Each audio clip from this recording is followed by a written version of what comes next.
Pasar saham ini udah ada sejak tahun 1790 di Amerika Serikat. Kita udah pasti belum lahir ya. Dan udah melalui berbagai banyak krisis dan udah survive selama 230-an tahun.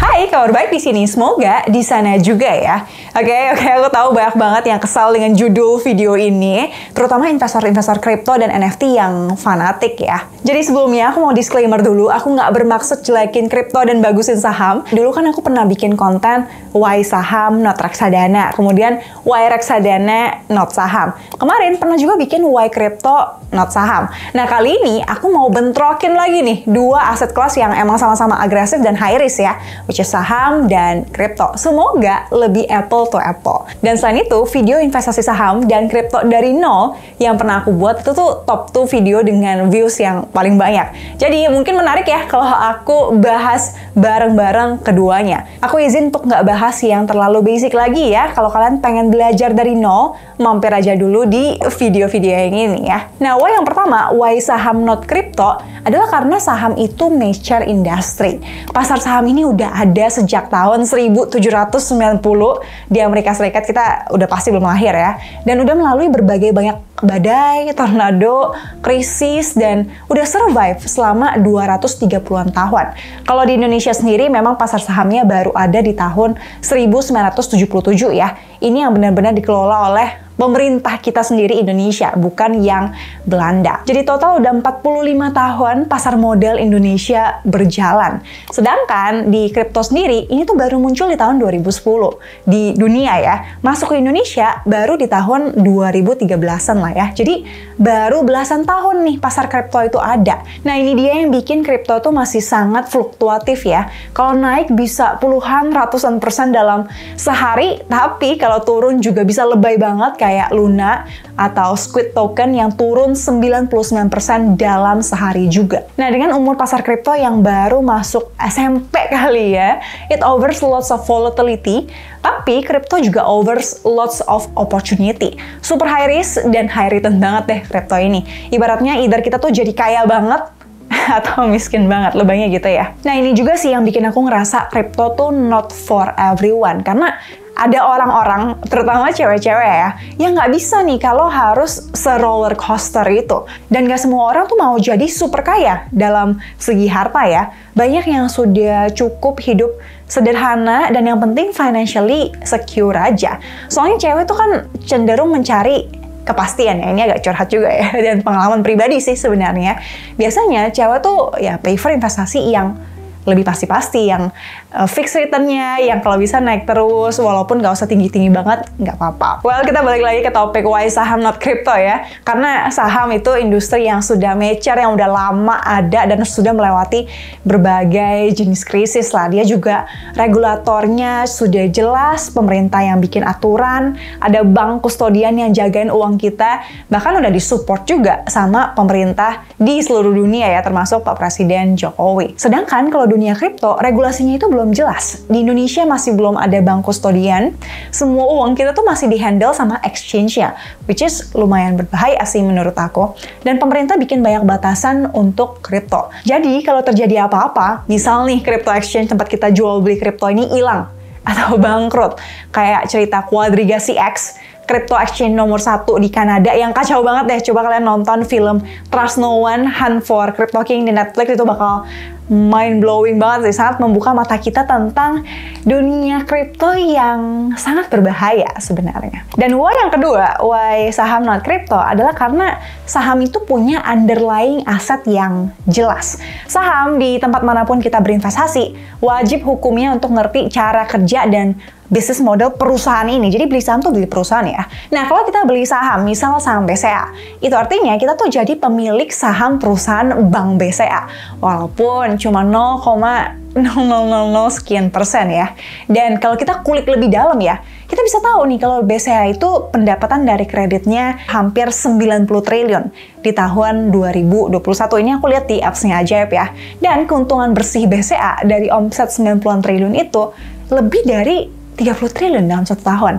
Ini yang bisa dibagikan ke kita-kita nih sebagai pemilik saham Bank BCA dalam bentuk dividen. Kita juga bisa lihat nih histori dividen yang bagi hasil yang dibagiin BCA ke investornya di apps ajaib ini ya. Nah, kalau gini kan jelas ya apa yang kita beli, barangnya juga ada, malah mungkin kita pakai, dan asetnya pun jelas bekerja untuk menghasilkan uang yang nantinya bakal jadi return buat kita juga dalam bentuk capital gain, harga sahamnya naik, atau bagi hasil dalam bentuk dividen.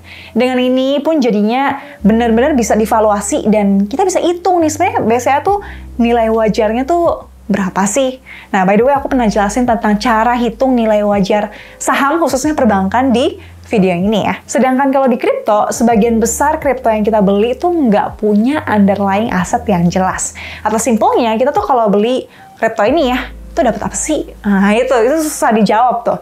Jadi kalau misalnya amit-amit kriptonya bangkrut atau foundernya tuh kabur gitu ya, kayak cerita yang Luna, susah juga, nggak ada barang yang bisa kita klaim. Kalau kita beli emas kan jelas ya ada cadangan emasnya yang bisa dicetak. Walaupun harganya turun, kalau mau jual kita bisa nih ke toko emas atau ke platformnya itu. Nah, kalau reksadana kan di dalamnya jelas ya isinya ada saham apa kita bisa jual, ada deposito, ada obligasi, dan produk keuangan lainnya. Nah, kalau kripto itu ibaratnya kayak ekstrimnya kita beli udara kosong deh yang udah pasti nggak ada yang bisa kita ambil gitu kalau koinnya bangkrut atau hilang. Tapi ada juga stable coin kayak USDT dan USDC yang di belakangnya memang ada backup US dollar. Misal kita beli 1 USDT.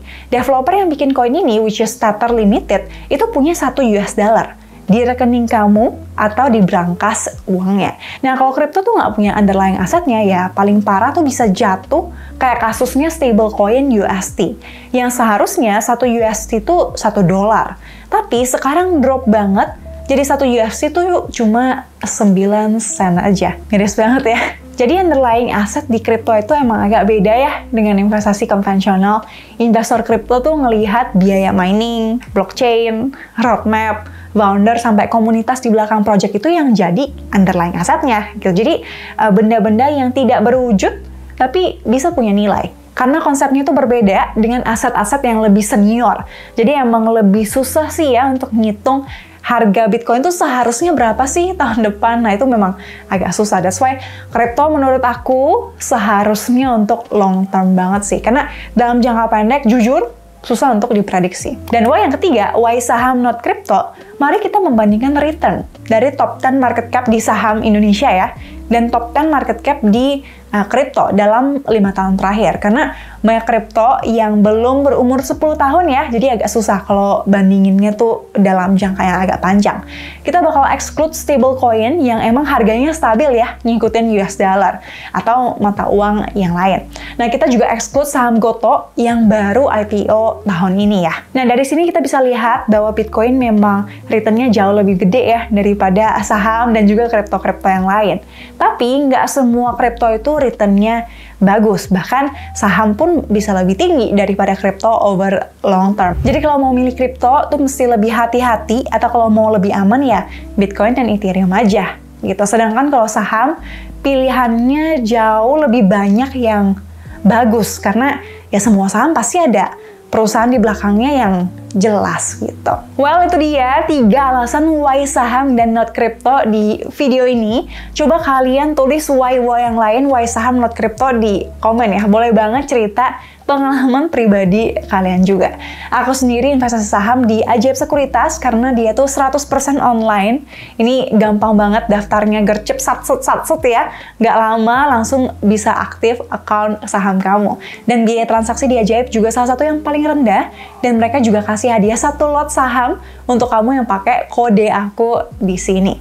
Nah, itu dia bagus-bagusnya ya dari saham, tapi nggak lupa saham dan aset apapun juga pasti punya resikonya sendiri. Saham juga bisa turun dalam, walaupun sekarang masih dibatasi ya oleh Bursa Efek, maksimal penurunan sehari atau disebut ARB itu cuma 7%. Tapi saham juga bisa ARB berturut-turut, alias dia tuh turun terus 7% setiap hari sampai ya turun 50% misalnya, seperti saham-saham seperti ini. Dan hal ini udah sering banget terjadi. Dan di saham juga ada resiko yang namanya likuiditas ya, atau kita tuh bisa beli tapi kalau mau jual tuh susah. Nggak ada yang mau beli, atau sahamnya tuh diberhentikan perdagangannya sama bursa alias disuspend. Nah ini tuh terkenal sebagai saham nyangkut. Dan resiko lainnya adalah kalau perusahaannya dibangkrut dan sahamnya tuh harus delisting atau dikeluarkan dari bursa, dan nggak ada yang mau beli saham kita, jadi ya uang kita nggak bisa balik gitu. Nah mungkin aku bakal bahas lebih detail tentang dark side of investing in stock di video-video lain kali ya. Dan buat investor kripto, anggap ini sebagai momen untuk rating, mikir ulang pilihan koin-koin kriptomu. Kalau to the moon itu mantap banget, congrats, tapi jangan sampai to the bone dan kamu udah taruh banyak nih aset kamu di sana, bisa-bisa jadi auto miskin mendadak ya. Nah selain video ini, kamu juga bisa nonton yang versi Why Crypto Not Saham ya di video yang ini. Dan untungnya di Ajaib kita bisa beli saham, reksadana, sampai kripto juga sekarang. Thank you banget buat yang nontonin sampai akhir. Semoga video ini bermanfaat dan see you di video-video yang lain. Bye-bye!